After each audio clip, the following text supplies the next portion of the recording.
ఏంటండి వాట్సాప్లో స్టిక్కర్స్ పంపిస్తున్నారు? ఏంటి నీకు కావాలా? అవునండి.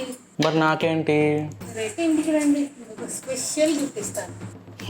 నా దగ్గర ఉన్నవన్నీ అవుతుంది కానీ మరి నాకు గిఫ్ట్ ఇస్తుందంట. ఏంటి కొనుక్కున్నారు? అంటే అది ఎలా చేసాను చెప్దామని. మరి చెప్పండి. సరే కానివ్వు.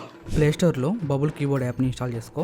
ఓపెన్ చేసుకొని డిఫాల్ట్ కీబోర్డ్గా సెట్ చేసుకో. ఆ తర్వాత వాట్సాప్ ఓపెన్ చేసి ఇక్కడ ఎమోజీలలో స్టిక్కర్స్లోకి వెళ్ళేసి ఇక్కడ గ్యాలరీ అని చెప్పి కనిపిస్తుంది కదా, ఇంట్లోకి వెళ్ళు.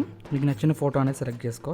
అన్ని సెటప్ చేసిన తర్వాత ఇక్కడ మీ అని చెప్పి ఇచ్చేసి 8x24 అని చెప్పి ఏజ్ పెట్టేస్తున్నాను. అంతే, రెడీ అయిపోయింది. ఇప్పుడు మన హెడ్తో ఎన్ని ఎమోజీలు అయినా ఇక్కడ మనకు చూడడానికి కనిపిస్తూ ఉంటాయి. మనకు కావాల్సిన ఎమోజీలు సెండ్ చేసుకోవచ్చు. చాలానే ఉంటాయి. ఐపీఎల్ కూడా ఉంటుంది. ఇలా మనకు నచ్చిన ఎమోజీలని మనం క్రియేట్ చేసుకోవచ్చు. థ్యాంక్ యూ అండి. It's okay.